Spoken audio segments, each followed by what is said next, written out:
Y no, una vez me decía el profe Signorini, que fue el preparador físico de Maradona y de Messi luego en la selección, ¿no? Me decía, Diego era más lento que los 5 jugadores ingleses que lo persiguieron en esa carrera de México 86.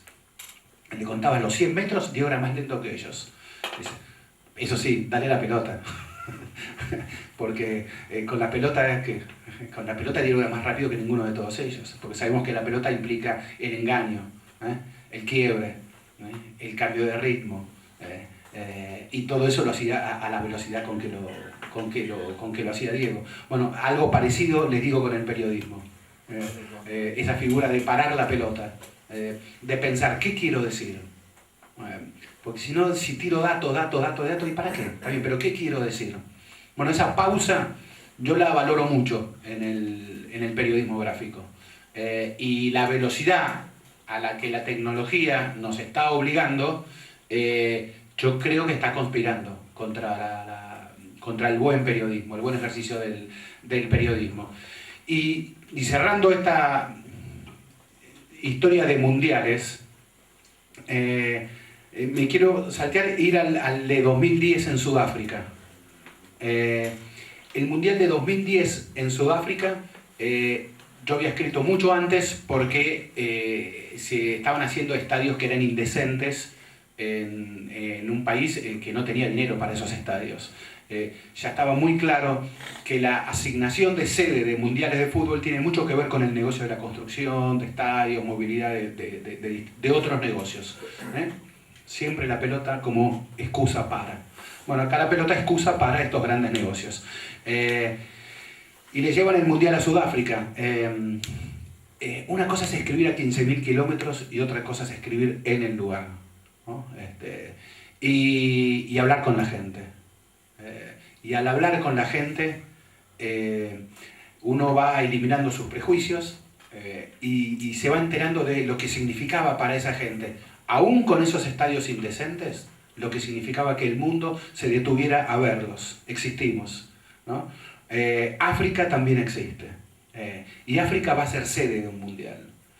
Yo siempre me acuerdo, estaba escribiendo una nota en el cuartel general de la FIFA, un hotel 5 estrellas, Michelangelo Towers, en el barrio de Santon, que era un barrio muy lujoso, un barrio de muchísimo dinero.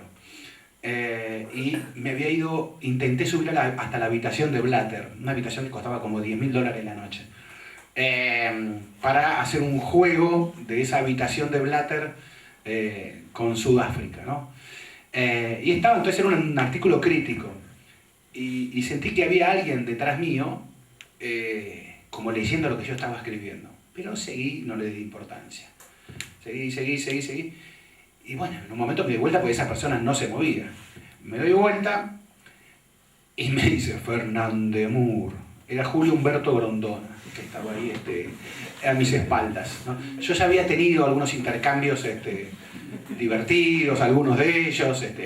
Él se enojaba mucho, entonces insultaba e intimidaba. Pero la verdad que era eso, ladraba, se enojaba y yo siempre decía, tiene derecho a enojarse. Si lo que escribí no era simpático para él. Usted tiene todo el derecho del mundo a enojarse. ¿Qué voy a hacer? Grondona me amenazó. ¿Qué voy a escribir? No, para mí como que formaba parte de las reglas de juego, de la situación. Y aparte, Grondona uno lo dejaba insultar y a los 5 minutos ya se le iba el enojo. Entonces yo le decía, bueno, ya está, Grondona, bueno, yo ahora lo llamo por tal tema, le decía. Y entonces me respondía el tipo. Entonces yo no puedo decir que a ese ladrón, yo tenía una relación que era así con Grondona. Y fueron muchos años, Grondona tuvo 35 años en AFA. Y bueno, Grondona estaba esos 5 primeros minutos de furia que les conté con el artículo, porque lo estaba leyendo en vivo, no es que lo estaba leyendo mientras lo iba escribiendo. Entonces, vos tenés mala leche, vos no sé qué, así era como decía Grondona, ¿no? Y yo decía, ¿cómo calmo a este hombre? Y entonces lo llamé a Freedom. Freedom era el mozo del lugar. Estas cosas que pasan por hablar con la gente, ¿no? Entonces le digo, Freedom, el señor es el vicepresidente de la FIFA, Grondona, el señor se llama Freedom. Freedom, contale tu historia al señor. Entonces Freedom me iba contando y yo le iba traduciendo. Era todo en inglés y yo le iba traduciendo a Grondona. Y este hombre se llamaba Freedom porque su padre se tuvo que escapar de la Sudáfrica del apartheid, de la Sudáfrica racista, casi medio siglo en el poder, y su padre, exiliado, bautizó a su hijo con el nombre de Freedom, libertad, porque algún día vamos a volver a ser libres, le dijo, y vamos a volver a Sudáfrica, a la Sudáfrica libre, le había dicho, ¿no? Y Freedom estaba en la Sudáfrica ya democrática, y estaban viviendo lo que ellos consideraban que era una fiesta, y estaban emocionados con el Mundial. Y yo contaba también esta otra parte en la nota. No quería quedarme solo con mi prejuicio o no de esos estadios indecentes, de tanto, y quería contar también lo que sentía esa gente. Y entonces Grondona, no les miento, se puso a llorar Grondona con la historia. Me termina abrazando y me dice, vení a ver a mi hijo y te encontré a vos. Yo ya dije, no, esto ya es demasiado para mí. Tampoco tanto, digo, ¿no? Pero bueno, por eso yo les digo que no creernos los jueces, los fiscales, los héroes, que vamos a juzgar al... Esta cosa de tener contacto con la fuente, con el poder mismo de ir y venir y poder mantener el laburo. Y estamos hablando de personas. Si con dirigentes, muchos de ellos acusados de robos, pasan estas cosas, yo me pregunto a veces, ¿por qué somos así con los jugadores, con jugadores que jugaron mal un partido? ¿No? Y ya con esto no sé si yo no sé cómo son los tiempos y sigo. Y me quiero ir a esta última Copa América, porque esta primera parte que es más periodística de la charla, a lo que nos pasó con esta Copa América. ¿Ustedes escucharon las cosas que decían de Messi porque no ganamos? ¿No? Porque no era porque Messi jugó mal, fue porque no ganamos. Porque si Messi fuera tan mal jugador como digo, fuera tan pecho frío, fuera tan indigno de llevar esa cinta de capitán, no hubiesen dicho eso. Hubiesen dicho simplemente, Argentina no jugó bien, Messi no jugó bien, Chile o no fue superior, se hablaría de fútbol, pero no se hablaría de indignidad, de pecho frío, de todos valores supuestamente morales, que estos fiscales de la televisión apenas terminó el partido, los mismos fiscales que 72 horas antes solo hablaban maravillas de quien describían como el mejor jugador del mundo, de que no había un jugador así, de que era el líder de la Argentina, el tipo que desequilibraba siempre, el tipo al que le damos siempre... Todo maravillas era sobre Messi. ¿Tanto puede cambiar 72 horas después? ¿Tan mal jugador puede ser tan indigno de llevar esa camiseta, esa cinta de capitán? Yo me quedé realmente, asombrado, digo, no aprendemos, es como que realmente no aprendemos. A mí por lo menos me provocó un poco de vergüenza ajena esa situación, e inclusive de ver periodistas que decían eso y que no habían tenido esos juicios tan categóricos, tan duros, hacia empresarios de esa misma televisión que hoy están presos. Porque eso, ahí sí pueden caber juicios calificativos más duros, ahí podrían hablar en términos más morales si quieren, porque esa gente está estafando, esa gente se queda con más dinero de lo que ganan los jugadores. Ustedes vieron, ya son públicas las cifras que cobraban de coimas por los contratos de televisivos y de patrocinio de Copa América o de mundiales, y eran estos tipos que lo único que hacen es juntarse a firmar un contrato, por eso cobran más guita que el tipo que pone el cuerpo, que el tipo que está jugando, ¿no? Ahí sí podríamos ser más duros. Sin embargo, para esa gente no hubo nada de dureza, y para el jugador de fútbol sí. Ahí es donde yo me suelo enojar a veces con esta profesión que tenemos, porque por ahí eso es lo más expuesto, es lo que más, sí, es lo que más vemos. Y bueno, ¿cómo sucede eso? Y bueno, la televisión en ese sentido es una arma de doble filo, muy riesgosa. Parar la pelota es imposible, como les decía antes. Y cuanto, hoy por hoy, lamentablemente, cuanto más insulte, cuanto más audaz sea lo que digo, es lo que vale. Eso es lo que va a trascender.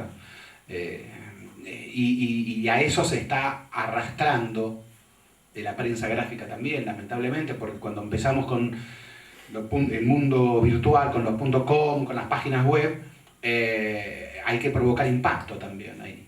Es como el minuto a minuto de la televisión, ¿no? O sea, ahora los que manejan esas páginas, muchos de ellos son gerentes de marketing, no son periodistas. Y entonces los criterios que prevalecen son criterios de marketing. Entonces tiene que haber palabras claves, ¿no? Todo el tiempo. Nombres propios fuertes, se insultan mejor. Entonces yo puedo hacer una entrevista extraordinaria, el entrevistado puede decir cosas maravillosas. Son 99 respuestas inteligentes, profundas, emotivas, sencillas, lindas historias, pero hay una respuesta en la que el entrevistado dijo lo que ustedes quieran, tonto, boludo. Dijo eso el entrevistado. ¿Cuál va a ser el título? Va a ser ese, ¿no? Y eso a mí la verdad que me da pena. Yo creo que el periodismo es comunicar. Y comunicar es otra cosa que insultar, que agraviar, que injuriar. Porque después encima lo buscamos al mengano para que le responda al fulano. Entonces le respondió y le dicen, pero eso tiene muchos clics. Eso lo justifican en las páginas los gerentes, porque tiene mucho clic, ¿no? Entonces estamos como el minuto a minuto de la tele, ¿no? Yo recuerdo ese programa del domingo a la noche de Fantino, que gritaban, que polemizaban sobre el fútbol, que el futuro de la humanidad era un 4-3-3 o un 4-2-4. Y no sé si recuerdan que Fantino tenía la cucaracha, ¿no? Que le iban diciendo cómo iba midiendo tal situación. Entonces, yo lo estoy ahorcando acá, Mauricio, y mide, entonces mantener, pero de repente perdió, lárgalo, entonces lo largo mucho, pues ya empezamos acá, porque hay que recuperar el minuto a minuto que va cayendo, ¿no? Y eso es tremendo. ¿Qué hacemos los periodistas en medio? Porque forma parte del laburo eso. ¿Qué hacemos? ¿No? ¿Cómo nos defendemos? ¿Cómo nos cuidamos ante eso? Yo creo que hay chances. Se pueden hacer cosas siempre. Yo el último mundial que cubrí fue curioso, ¿no? Estamos hablando de la cosa tecnológica, y fue casi volver para mí a la edad de piedra, volver a cuando tenía 20 años. Alquilé un auto con un amigo, con otro colega, hicimos más de 7.000 kilómetros por las rutas brasileñas, y vi el mundial en estadios, lo vi en asentamientos, lo vi en bares, lo vi hasta en Cracolandia. Cracolandia es una zona en San Pablo donde están adictos al crack. Y es una zona cerrada. El propio municipio de San Pablo les regula el crack, porque hay gente que está con una adicción espantosa, y hay un tratamiento ahí que ya está legal, la justicia lo ha autorizado para seguir tratando a esta gente. Entonces, ver con esa gente partidos de fútbol, ver a jugar a Brasil con esa gente, a mí me permite por lo menos contar mejor qué es Brasil, contar en qué país estoy, cómo ese país de fútbol vive un mundial. Y les aseguro que para mí, fue el mejor mundial en términos de lo que me enriquecí. Si no logramos nosotros enriquecernos, aprender nosotros, es muy difícil que luego podamos decirle cosas que atraigan a la gente, porque eso que yo me considero tan tierra como cualquiera de nosotros. Entonces, si a mí algo me emociona, ¿por qué no lo hace emocionar al vecino? Si a mí algo me indigna, ¿por qué no le va a indignar al vecino?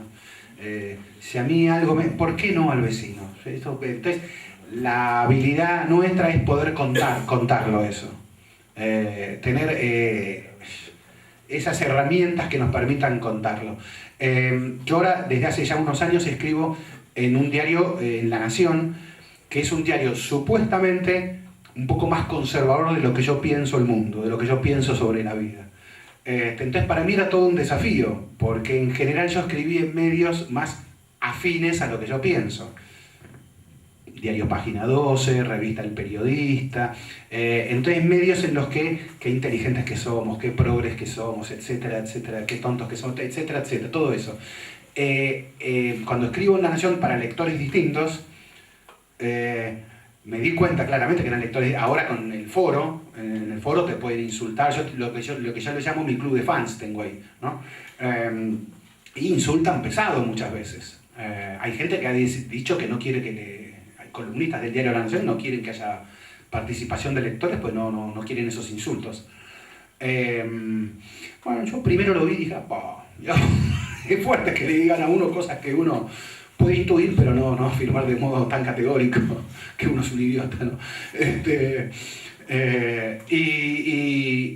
Me daba cuenta a veces cómo una palabra, esta vieja lección que me había dado Horacio Tato en la agencia DIN sobre el obeso relator radial, cómo volvía a cometer el error, ¿no? Como una palabra que yo usaba porque me consideraba muy progre, muy canchero, muy piola, era ofensiva. Y cómo entonces se agarraban a esa palabra para no hablar de lo que había que hablar, del bosque, ¿no?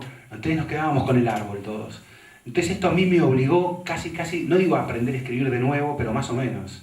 Me obligó a un ejercicio de ser mucho más quirúrgico con la palabra, más preciso con la palabra, para que podamos hablar de la idea, de lo que estamos queriendo decir acá, no de esta palabra, no del árbol, hablemos del bosque.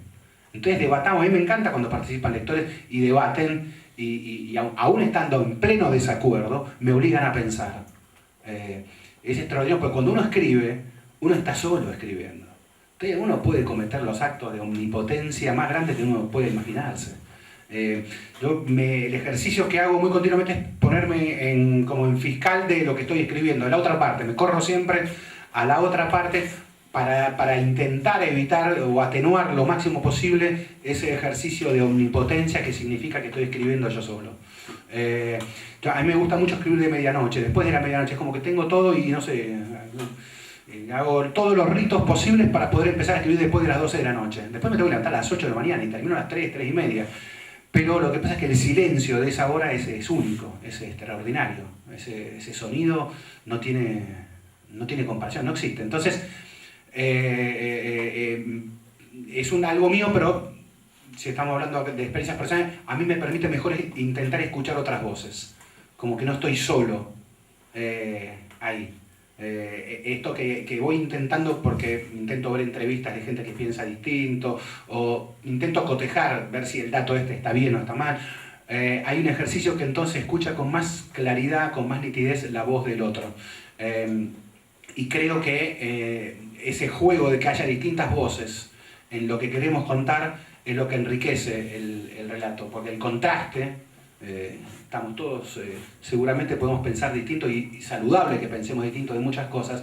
Entonces, ese coro que no es uniforme, ese coro enriquece el debate, enriquece el contraste y en definitiva, que esto es lo que decía de Román, nos ayuda a pensar. ¿Qué es escribir si no nos invitamos a pensar mutuamente? Si no, me limito a contar que, bueno, se la pasó Riquelme a Clemente Rodríguez y no puedo contar el porqué. El por qué la paró, por qué pensó, por qué hizo la pausa, por qué eligió jugar por izquierda y no por derecha.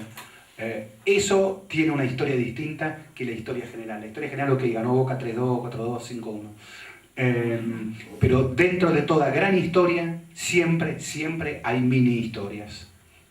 Y para encontrar esas pequeñas historias, que luego terminan siendo a veces historias centrales, está bueno correrse del lugar donde todos miramos, ¿no? A mí eso también me ha ayudado mucho. Si estamos todos mirando desde este lugar, y bueno, me pongo abajo de la mesa, me subo al parlante, intento mirar desde otro lugar, porque siempre se han encontrado cosas. A veces me he quedado, como les digo, hasta las 3 de la mañana viendo a veces un documental o leyendo libros. Soy gran lector de libros. Me jacto de tener la mayor biblioteca privada de deportes en Latinoamérica. Tengo cerca de 2000 títulos de libros. Me jacto, digo, total es incomprobable, nadie puede entrar a ninguna otra casa a ver si es cierto o no esto que estoy diciendo, entonces me mando esa parte. Y encuentro historias extraordinarias y a veces no tienen nada que ver, me desvié, me fui por completo de la historia que estoy contando, pero me enriquecen. Ese recorrido es hermosísimo. Inclusive muchas veces disfruto mucho más ese recorrido que luego el texto final, porque eso también tiene una parte de sufrimiento, de que a veces a uno no le aparecen las palabras, de que te trabaste, de que pensás que escribiste una estupidez, de que después lo lees en el diario y decís, ¿para qué escribí esto? No sé, pasan esas cosas siempre. En cambio ese recorrido es único, es absolutamente placentero, como les conté con esto que me pasaba con el genocidio armenio, como ahora el último capítulo, el texto que escribí para La Nación tenía que ver con un colombiano, Nairo Quintana, que el domingo, ahora me perdí ayer qué pasó con el Tour de Francia. El Tour de Francia es la competencia más dura en términos de exigencia física, ¿no?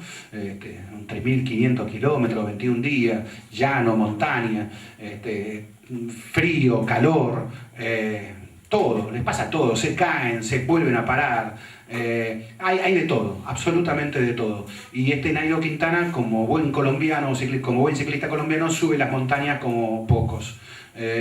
Y en las montañas en las que de niño, de pibe, cultivaba papas.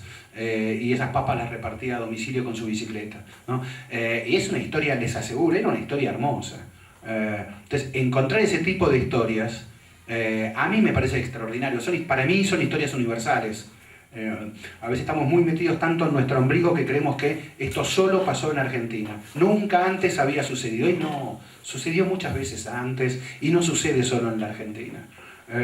A mí el periodismo, con los viajes, y con los viajes, efectivamente viajes, ir a otros países, pero con los viajes que hago también leyendo libros, o viendo documentales en la tele, me hace crecer, esencialmente me hace crecer, me hace ser menos ignorante, me hace darme cuenta que nos parecemos mucho en todos los lugares del mundo y que suceden. Una vez hice el ejercicio, hagan el ejercicio, vieron que creemos que Dios es argentino, pongan Dios es colombiano en Google, pongan Dios es brasileño, pongan Dios es italiano. Usan esas frases en todos los países. Todos creen que Dios es patrimonio de ellos. En cambio nosotros creemos que Dios es patrimonio argentino. Entonces, bueno, poder contar estas situaciones, poder ayudarnos a pensar, a derribar mitos, es una de las, por lo menos, cosas más interesantes que he encontrado yo ya en casi 40 años de periodismo. Y no sé si estoy hablando mucho ya. Sí. Dale, sí. Si quieren preguntar algo, o como quieran. Sí, claro, sí. Buenos días, le habla Carlos D'Assisi. Buenos días. Usted en su relato comentó que en la época de la dictadura, hablando de José María Muñoz, usted no aceptaba la censura. Yo le quiero preguntar, durante los 32 años de democracia, ¿tuvo alguna dificultad con censura? En general, me he dado el gusto, por eso dije antes que trabajaba siempre en agencias de noticias. Las agencias de noticias, es muy difícil que sucedan situaciones de censura, porque las agencias de noticias se tienen que llegar a todos los abonados. Y abonados que piensan una cosa y abonados que piensan otra. Después es el diario el que decide publicar o no ese cable.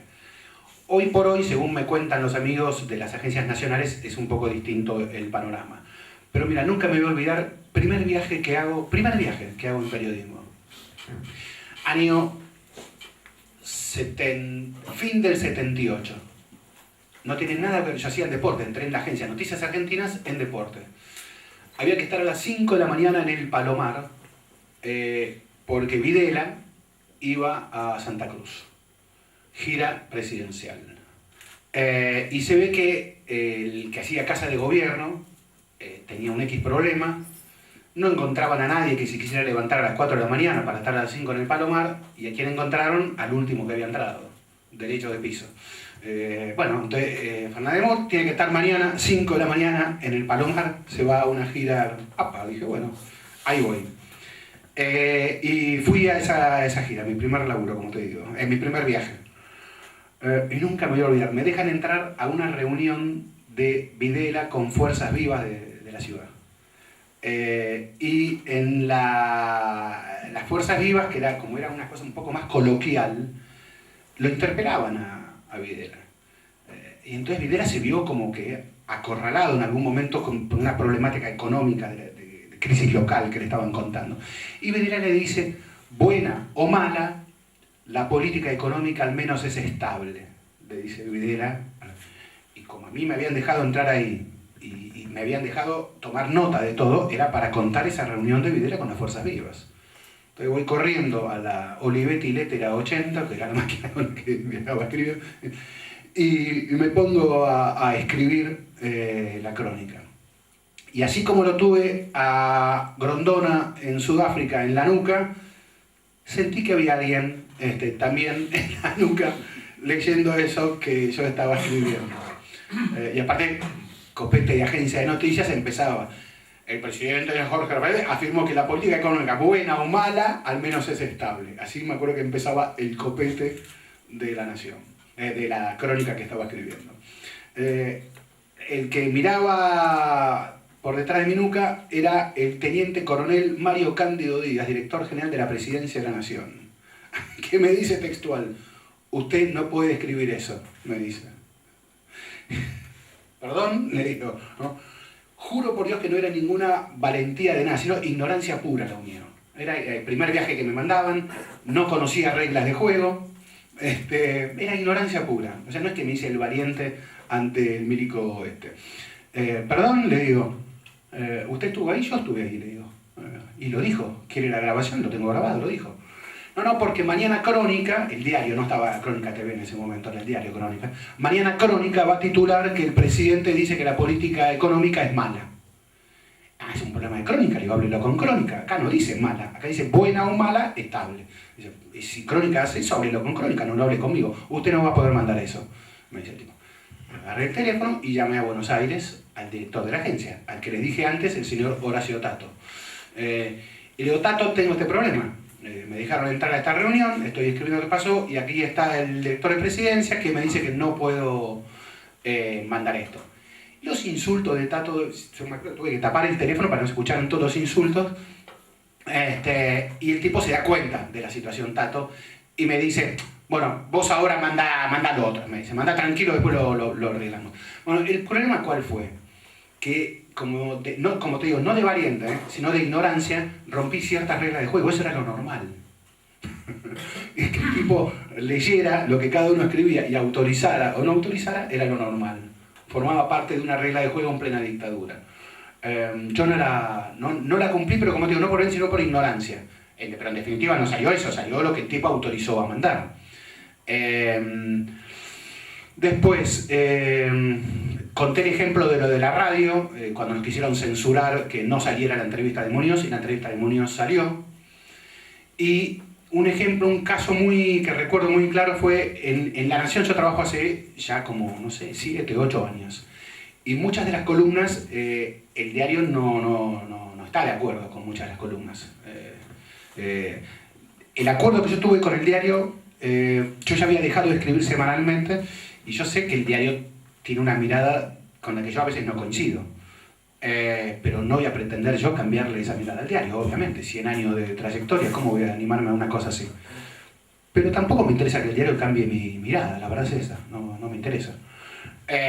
Y entonces el acuerdo fue que yo tenía que escribir lo que se me cantara. La verdad era esa. Le dije, mira, si yo ya dejé de escribir semanalmente columnas, como les dije, me bautizaban Partenón porque escribía columnas por todos lados. En un momento me cansé de ser Partenón, entonces había cortado con las columnas. Y aquí era volver a escribir columnas semanales, que yo estaba un poco como cansado. Y bueno, el acuerdo fue, no, si quieres vas a escribir lo que quieras. Bueno, y les aseguro que durante 8 años, hasta ahora siempre es así, yo mando mi columna los martes a la noche y ellos se enteran recién ahí de lo que escribí. ¿Qué pasó con una columna? ¿Se acuerdan cuando la AFA, cuando el gobierno y la AFA llegan a un acuerdo para el fútbol para todos? Es decir, primero la AFA rompe con el Grupo Clarín, con torneos y competencias. Fue un bombazo absoluto. era un tema que yo había escrito muchas veces, yo había escrito muchas veces de torneos y competencias. Éramos pocos los periodistas que contábamos, que podíamos contar o elegíamos contar cómo era el monopolio privado del fútbol, de la explotación económica del fútbol. Y bueno, para el diario La Nación esto era una confiscación directamente, era una actitud dictatorial del gobierno, bueno, yo tenía una mirada distinta, que había un uso político, obviamente, eso lo tenía clarísimo. Que era la AFA la que rompe el contrato, también lo tenía claro. Que era la AFA la que quería romper desde hacía 2 años o 3 ese contrato, también lo tenía clarísimo, me lo había dicho el propio Grondona.